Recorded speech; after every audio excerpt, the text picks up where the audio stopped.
touched on this last night, but I want to take some more time tonight to really dissect Van Jones' new movement to renew the American dream. It is important to understand what this is because you're going to be seeing a lot of it for quite some time, I believe. It is tied in to what is going on with the unions. This is a union thing, and it is tied into the unrest in the Middle East.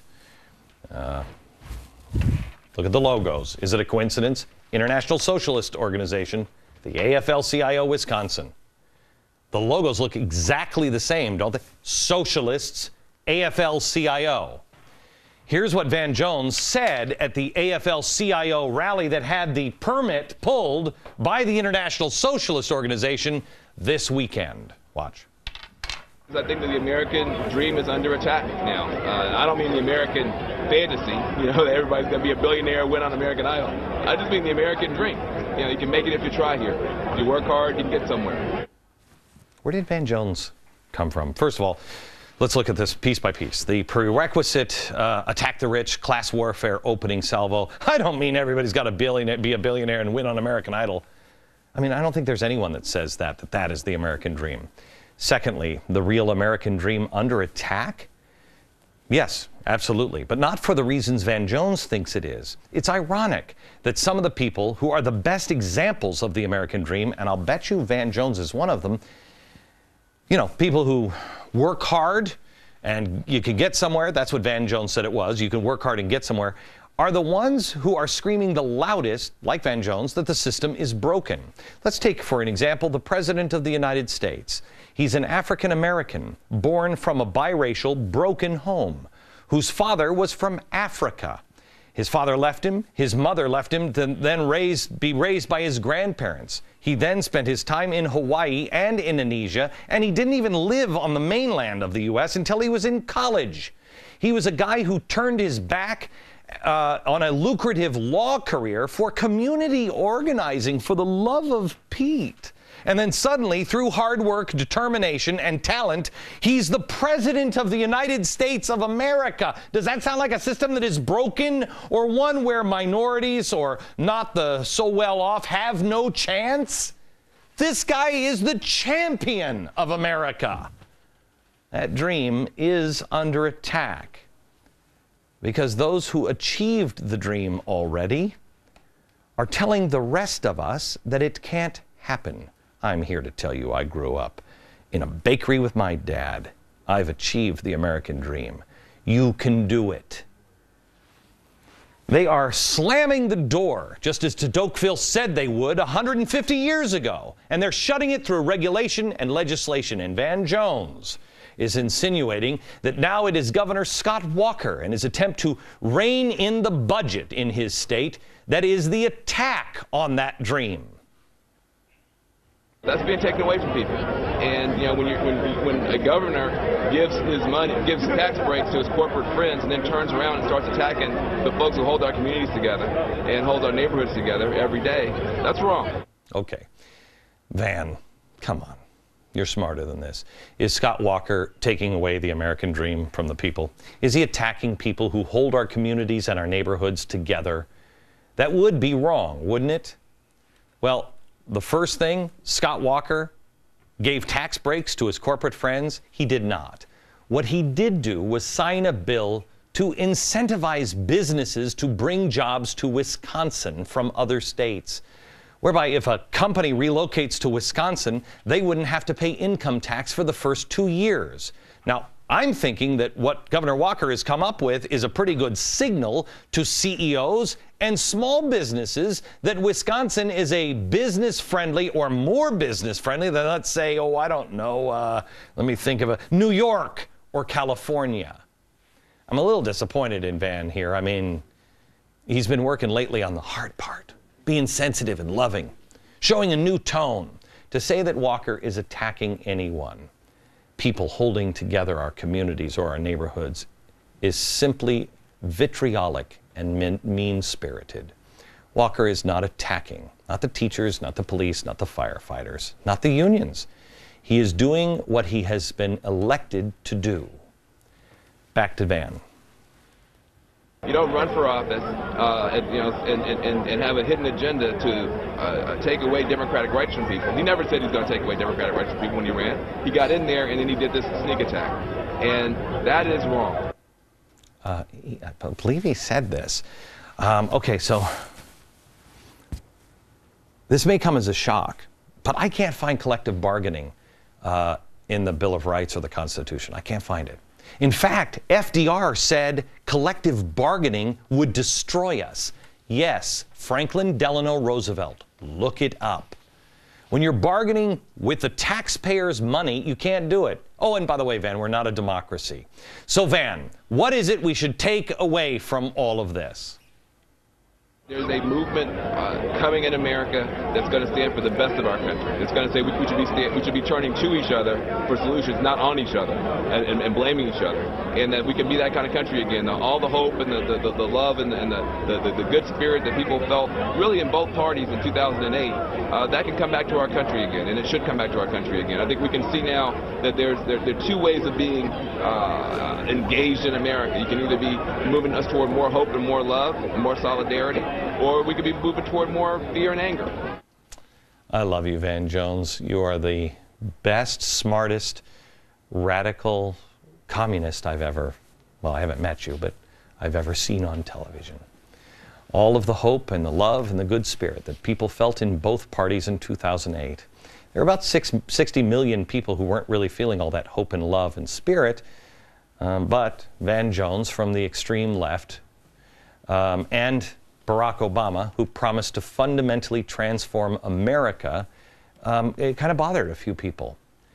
But, like me, we celebrated the day he was elected. It was a big day, and he is our president.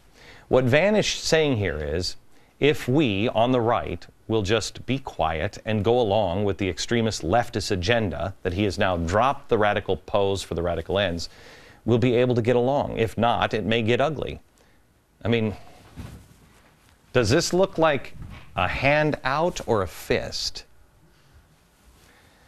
The one thing he said here that is absolutely true is there is a movement coming to America, and it is tied in with the unions and the unrest in the Middle East, and that Van is exactly what I've been warning for a couple of years. On that, Mr. Van Jones, I think we agree.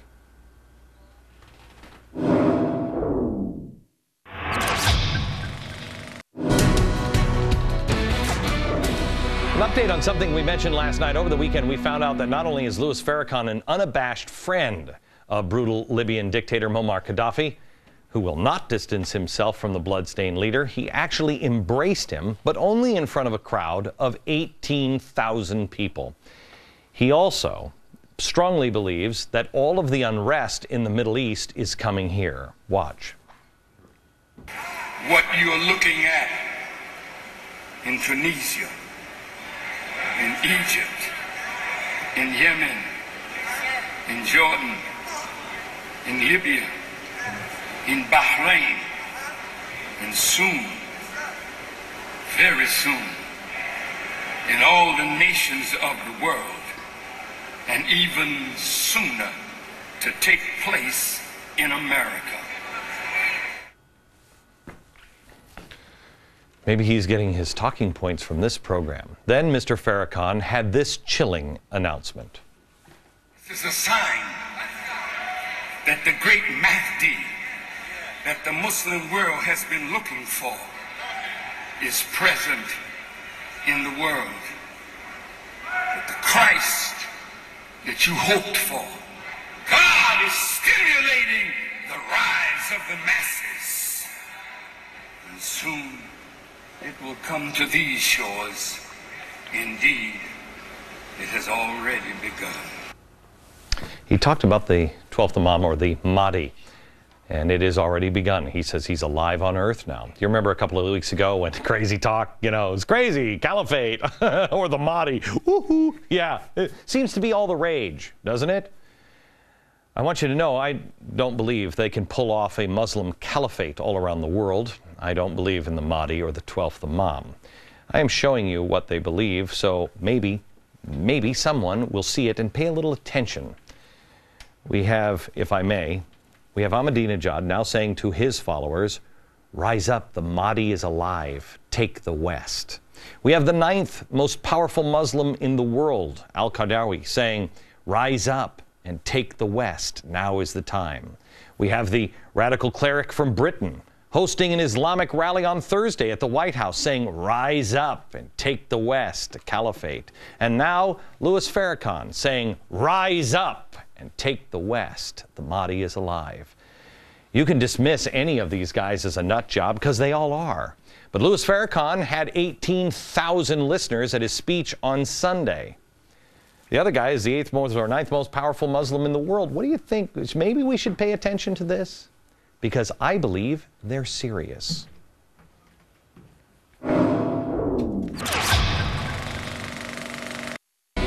Last night I did something I rarely do because I just don't have time. I turned on the television set, and the first thing I saw was the Bad Girls Club. I guess this is girls dancing around stripper poles and then beating the snot out of each other.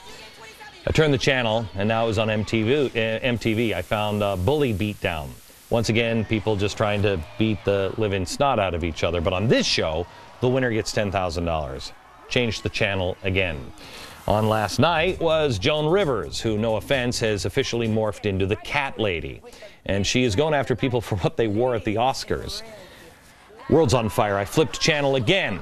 This time, I flipped and flipped and flipped, and I think our TV has just become all Charlie Sheen all the time.